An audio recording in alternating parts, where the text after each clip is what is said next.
अब आपको महाराष्ट्र लेकर चलते हैं, जहां समाजवादी पार्टी के विधायक अबू आजमी के बयान पर सियासी संग्राम छिड़ा है। बीते दिन फिल्म छावा पर टिक्का टिप्पणी करते हुए अबू आजमी ने औरंगजेब की तारीफ कर दी थी। औरंगजेब की तारीफ करके अबू आजमी बुरी तरह फंस गए। शिवसेना बीजेपी ने बयान दिया, छत्रपति संभाजी महाराज का अपमान बताया। बयान पर छिड़े सियासी संग्राम को देखते हुए अबू आजमी ने अब माफी मांग ली है, लेकिन औरंगजेब की तारीफ को लेकर मचा बवाल थमने का नाम नहीं ले रहा। औरंगजेब का चैप्टर खुला, बवाल मचा। औरंगजेब के कसीदे आजमी को पड़े महंगे।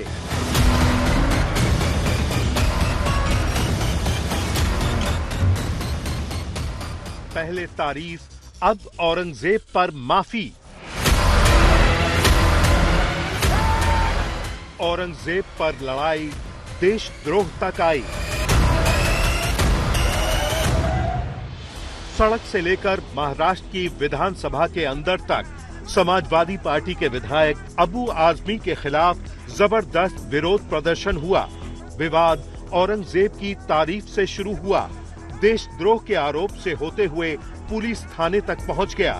आरोप यही है कि अबू आजमी ने क्रूर मुगल बादशाह औरंगजेब की तारीफ करके छत्रपति संभाजी महाराज का अपमान किया है। महाराष्ट्र के डिप्टी सीएम एकनाथ शिंदे ने तो विधानसभा के अंदर औरंगजेब की तारीफ को देशद्रोह करार दिया। म्हणजे हा अबू आजमी देशद्रोही आहे, देशद्रोही आहे आणि म्हणून या देशद्रोहाला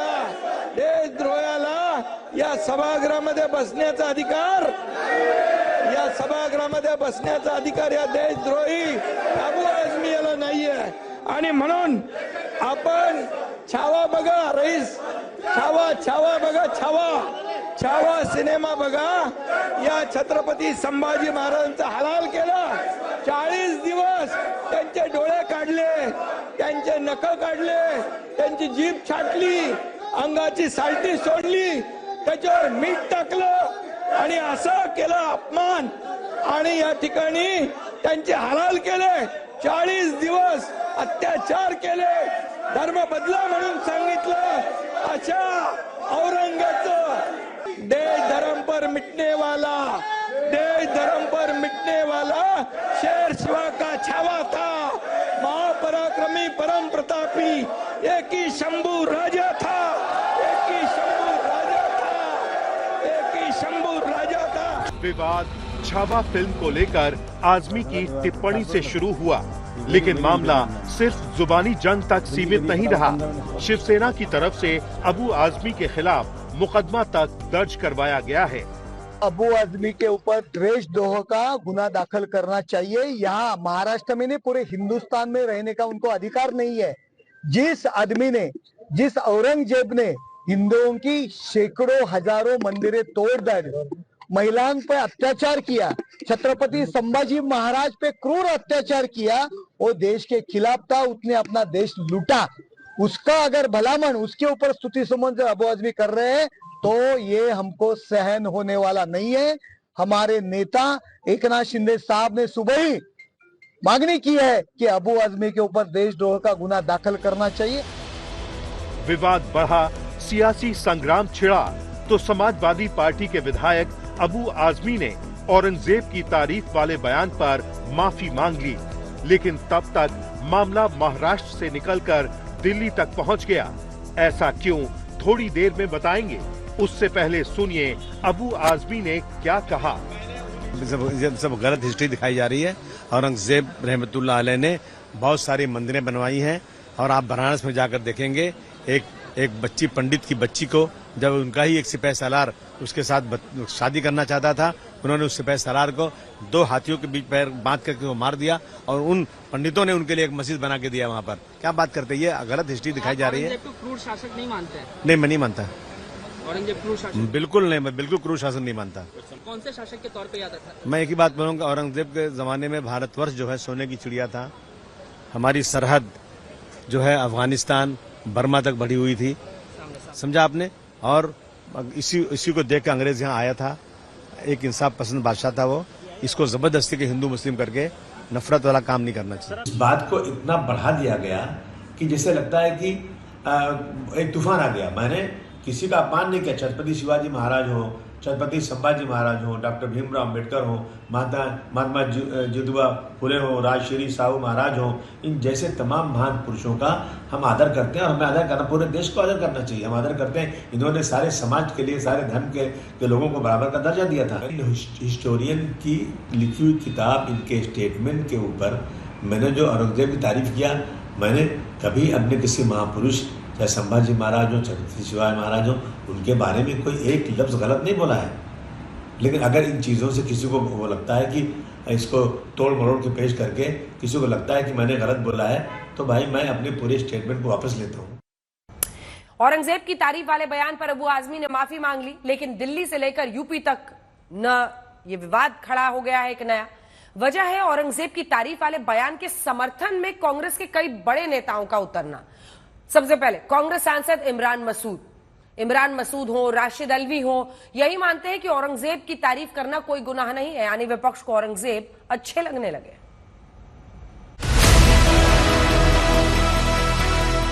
अबू आजमी की माफी के बाद विवाद थमने के बजाय और बढ़ गया। वजह है अबू आजमी के समर्थन में कांग्रेस पार्टी के सांसद इमरान मसूद का उतरना। इमरान मसूद का दावा है कि छावा फिल्म में औरंगजेब की छवि को गलत तरह से दिखाया गया है। असल में औरंगजेब क्रूर नहीं, बल्कि अखंड भारत की नींव रखने वाला मुगल बादशाह था। अखंड भारत की बात करते हो, वो अखंड भारत तो औरंगजेब के जमाने में ही था, लेके चाइना से और अफगानिस्तान से और नीचे तक, वो अखंड भारत तो बर्मा तक औरंगजेब के जमाने में ही था ना। आप अखंड भारत की बात करते हो, तो ये पढ़िए पहले। मैं कह रहा हूं, मैं किसी की ना किसी की तारीफ कर रहा हूं ना किसी की बुराई कर रहा हूं, लेकिन ये कह रहा हूं कि अधूरा ज्ञान मत बांटो, ज्ञान पहले पढ़ो फिर उसके बाद बोलना। आज कोई भी देश का व्यक्ति इस तरह के विदेशी आक्रमणकारियों की जो कम्युनल क्रूर करतूत है, उसको कभी भी महिमा मंडित नहीं करेगा। जो लोग इस तरह की चीज कर रहे हैं, उनको लगता है कि इस तरह की चीजों से, इस तरह की क्रूरता पर जो है वो सांप्रदायिक तड़का लगा करके और उनका कोई सियासी लाभ होगा, तो ये उनकी गलतफहमी है। ये देश जो है वो उस कलंकित इतिहास को और इतिहास को कलंकित करने वालों को कभी माफ नहीं कर सकता, जिन्होंने की जो जालिम आक्रांता थे, जिनके जुल्म और जुर्म के ये जय जयकारी जमहूरियत हैं, वो अगर ये सोचते हैं कि इनकी जय जयकार से जो है वो उस जुल्म और जुर्म की कलंकित कहानी छिप जाएगी, ऐसा नहीं हो। मतलब साफ है, अबू आजमी के बाद औरंगजेब की तारीफ करके इमरान मसूद ने आग में घी डालने का काम किया है। तो इतिहास पढ़िए ना, गजेटियर उठाइए बनारस का, देखिए उन्होंने बनवाए कि नहीं बनवाए। तो जो इतिहास के अंदर लिखा हुआ है आप उसको मिटा नहीं सकते हैं। आप एक फिल्म मिला करके कि जो इतिहास को उल्टा सीधा बताने का काम कर रहे हैं, ये मत करिए। अधूरा ज्ञान नुकसान देता है, सही ज्ञान दीजिए लोगों को। औरंगजेब अच्छा प्रशासक था। अगर उनका कहना है हमारे संभाजी महाराज की आंखें निकाली, नाखून निकाले, सलिया डाले उनके आगे, इतना क्रूर आदमी राजा शायद ही इतिहास में कोई नहीं था। उसके बाप को जेल में डाला था और ऐसे बहुत सारे मंदिरें गिराए, औरतों के ऊपर अत्याचार किया। ये उनका प्रशासक होने का अगर तरीका होगा तो उसका तो हम तो निषेध करते हैं। शिवसेना से लेकर बीजेपी तक औरंगजेब के महिमा मंडन को छत्रपति संभाजी महाराज का अपमान बता रही है। आरोप यही है कि छावा फिल्म तो बहाना है, असल में औरंगजेब के अत्याचारों को छिपाना है। 49 साल बादशाह रहा वो देश का, आप आतताई बता रहे, कैसे आतताई बता रहे आप उसको? 49 साल बादशाह रहा, उसके राज के अंदर जीडीपी कहाँ थी? आप कैसी बात कर रहे हैं? आप इतिहास पढ़िए ना। इतिहास को जब तक पढ़ा नहीं तब तक को क्या मानते? मैं कुछ नहीं मानता हूं। मैं बादशाह था एक हिंदुस्तान का जो खत्म हो गया, इसके अलावा क्या मानूंगा मैं? हिंदुस्तान का बादशाह था तो उसे आप जुटला दो कि बादशाह नहीं था वो। औरंगजेब जिसने हमारे संभाजी महाराज पर इतना अत्याचार किया, हम लोगों ने तो इतिहास पढ़ा है, पर जिन्होंने पढ़ा नहीं है ना, तुम जैसे लोगों ने जाकर एक बार थिएटर में छावा पिक्चर देखनी चाहिए कि तुम्हारे बाप ने हमारे भगवान के साथ, संभाजी महाराज के साथ क्या किया था। मैं इतना ही बोलना चाहूंगी, महाराष्ट्र गवर्नमेंट से एक विनती करूंगी, औरंगाबाद का नाम जिस तरीके से बदलकर हमारे भगवान संभाजी महाराज के नाम पे रखा है। जल्द से जल्द जो कब्र औरंगाबाद में औरंगजेब की है वो उखाड़ के फेंक दीजिए, और जिसे इतनी प्यारी है वो अपने घर में जाके वो कब्र सजा लीजिए। औरंगजेब की क्रूरता को लेकर सियासी विवाद कोई नई बात नहीं है। औरंगजेब का समर्थन करने वाले उसे हिंदू विरोधी नहीं मानते हैं, जबकि औरंगजेब का विरोध करने वालों की राय एकदम जुदा है। कहीं उनकी तारीफ होती है, कहीं उनको क्रिटिसाइज किया जाता है, और इसी पे राजनीति होती है। जो सत्ता के अंदर हैं वो अपने गिरेबान में झांक के देखें। औरंगजेब पे इल्जाम है कि उसने मंदिर तुड़वाए। उसने मंदिर तुड़वाए भी, उसने मंदिरों को जायदाद, जमीन और पैसे भी दिए। क्या बीजेपी की सरकार गुजरात के अंदर मंदिर नहीं तुड़वाए? आपने 300 मंदिर तुड़वा दिए गुजरात के अंदर। देखिए, कुछ लोग गलत फहमी में जीते हैं। औरंगजेब लुटेरे थे। भारत, इसी बिहार के चंद्रगुप्त ने जो राज किया है उसी राज का कुछ अंश वो लूटा था, और औरंगजेब ने लुटेरा। तो महिमा मंडन करना, बोलना कि औरंगजेब को लेकर गलत इतिहास पढ़ाया जा रहा है, मंदिर बनाया उन्होंने, ये वो लूटने का काम किया, कुछ नहीं किया। मतलब साफ है, औरंगजेब का जिन एक बार फिर बोतल से बाहर निकल आया है। आज तक ब्यूरो। समाजवादी पार्टी के विधायक अबू आजमी ने आज तक से बातचीत में क्या कहा है, सुनिए।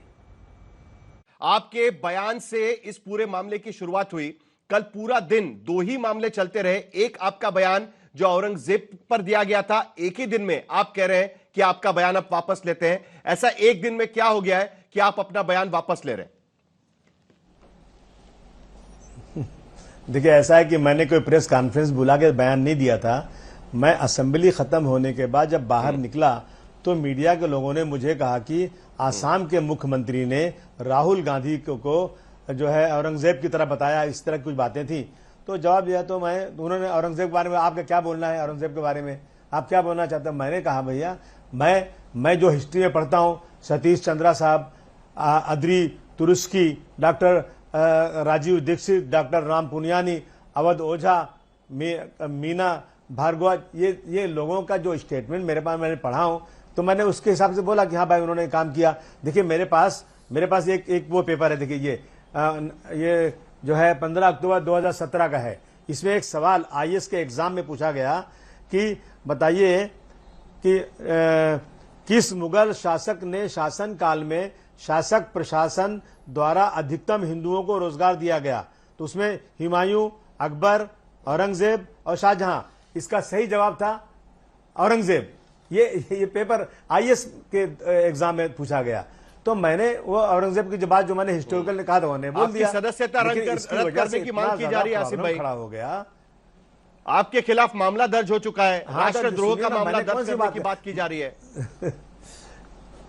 मैंने सुनिए, मैंने किसी जो है पुरुषों के बारे में एक गलत लफ्ज नहीं बोला। छत्रपति शिवाजी महाराज हो, छत्रपति संभाजी महाराज हो, डॉक्टर भीमराव अंबेडकर हो, महात्मा ज्योतिबा फुले हो, राजश्री साहू महाराज जैसे तमाम महापुरुषों का मैं सम्मान करता हूं। मैंने आज तक कभी जिंदगी में इसमें भी कभी उनके बारे में नहीं बोला। तो मेरे खिलाफ क्यों हो रहा है ये? मैंने तो उन हिस्टोरियन का जो स्टेटमेंट था उस स्टेटमेंट को दोहराया। अभी आप बताइए, प्रशांत कोरटकर, राहुल अभी आप सोलापुरकर, इनका क्या बात चल रही है? नहीं हो रहा है? मतलब मैं आज उप मुख्यमंत्री पहली बार इतने एग्रेसिव हो गए थे कि आपको सदन से निकाल देना चाहिए करके। नहीं तो मैंने कौन सी गलती किया है? अगर मैंने हिस्टोरियन के स्टेटमेंट को बोला है तो उन हिस्टोरियन की बुक आज भी चल रही है, उस पर बैन नहीं है। उनके स्टेटमेंट में कभी आज तक रोका नहीं गया उनको। वही स्टेटमेंट मैं बोल दिया तो मेरे ऊपर इस तरह के इल्जाम, मैं समझता हूं तो गलत है। और एक चीज मैं आपको बताता हूं। नहीं, मैं और एक चीज आपको बताता हूं। एक क्रोनोलॉजी पढ़ी जा रही है कि देखिए, वो संतोष देशमुख की हत्या के मामले में चार्जशीट फाइल होती है शुक्रवार को। सोमवार को उस मामले में मामला महाराष्ट्र विधानसभा का अधिवेशन शुरू होता है। धनंजय मुंडे के इस्तीफे को लेकर मांग शुरू हो जाती है। उसी मामले के चार्जशीट के अंदर जो फोटोग्राफ्स है, वो फोटोग्राफ मीडिया में आना शुरू हो जाता है और आपका बयान आ जाता है औरंगजेब को लेकर। दूसरे दिन जब विपक्ष पूरी तरीके से घेराबंदी कर रहा है कि किस तरीके से धनंजय मुंडे के इस्तीफे की मांग होने वाली है, सरकारी पार्टी औरंगजेब को लेकर आपको घेरने में लग जाती है और सदन की कार्रवाई रुक जाती है। ये क्या है? मतलब ये जो दिख रहा है ये एक महज इत्तेफाक है, या आपको लगता है कि आप सचमुच में गलतफहमी में फंस गए और उसके वजह से आज आपको भुगतना पड़ रहा है? ये क्या हो गया? कहीं डाइवर्जन ही हो गया? पूरा विपक्ष की पूरी रणनीति चौपट हो गई इस पूरे मामले में? सुनिए, नहीं 100% मैं बाहर निकला, मुझसे प्रेस वालों ने पूछा तो क्या ये प्रेस वाले क्या पहले से इन लोगों ने कुछ अरेंज किया था क्या कि हम ये जो है ये हाउस रोकने के लिए इस तरह की चीजें लाने के लिए हम एक नया इशू लाएंगे? मुझे नहीं मालूम ये सब चीजें, मुझे उन्होंने पूछा, मैंने जवाब दे दिया। अब मैंने कोई मेरी मर्जी से एक लफ्ज नहीं बोला है, मैंने उन हिस्टोरियन का जो भी फाइंडिंग है उसी फाइंडर को बोला है, और मैंने एक लफ्ज किसी महापुरुष के खिलाफ नहीं बोला है। फिर इतनी बड़ी मेरे खिलाफ क्यों? और जब यही चीजें प्रशांत कोटकर हैं, राहुल शोरापुलकर हैं, इन्होंने क्या क्या बोला, इन पर कोई कार्रवाई नहीं कर रहे हैं। इसके पहले जो है नीतीश राणे मुसलमानों के बारे में क्या क्या बोलते हैं, कोई कार्रवाई नहीं होती है। मैंने एक हिस्टोरियन के स्टेटमेंट को दोहरा दिया तो मेरे ऊपर इतनी बड़ी कार्रवाई होगी, दुनिया देख रही है इसको कितनी नाइंसाफी है। इसके बाद भी जब हाउस नहीं चल रहा है तो मैंने कह दिया कि भाई ठीक है, मैं पूरे अपने स्टेटमेंट को वापस लेता हूं, हाउस चलते रहना चाहिए। तो आपके बयान पर आप माफी मांगते हैं? आपको लगता है कि गलत बयान था आपका और आप वापस ले रहे हैं आपका बयान? आप नहीं सर, मेरा बयान मैं बिल्कुल गलत कैसे हो, या बयान अगर गलत है तो हिस्टोरियन की फाइंडिंग गलत है, और अगर हिस्टोरियन ने किसी अच्छे आदमी को बुरा बोला, क्यों बोल रहे हैं कि मेरे बयान वापस लेता हूं? कार्रवाई मेरे पे क्यों होगी? जो फाइंडिंग ला रहे हैं मैं इसलिए बोल रहा हूं कि हाउस मेरे नाम पे रुक रहा है और मुझे टेलीफोन पे इतनी गालियां आ रही हैं, मार देंगे, काट देंगे, न जाने क्या क्या। ठीक है। और डिप्टी चीफ मिनिस्टर साहब किस तरह से चिल्ला के मेरे बारे में बोल रहे हैं, हाउस नहीं चलने देंगे। भाई मैं अपने बयान को वापस लेता हूं, हाउस चलने दीजिए। गर्मियों की छुट्टी होने वाली थी, मेरे पापा आने वाले थे, तो हम लोग सभी खुश थे, तो मैं बेड पे चढ़ के डांस कर रहा था, लेकिन वो पहले ही आ गए। फ्रीज तो मैं उस समय तो कंटिन्यू नहीं कर सकता था ना, तो फ्रीज फ्रेम टाइप का हो कसम पैदा कर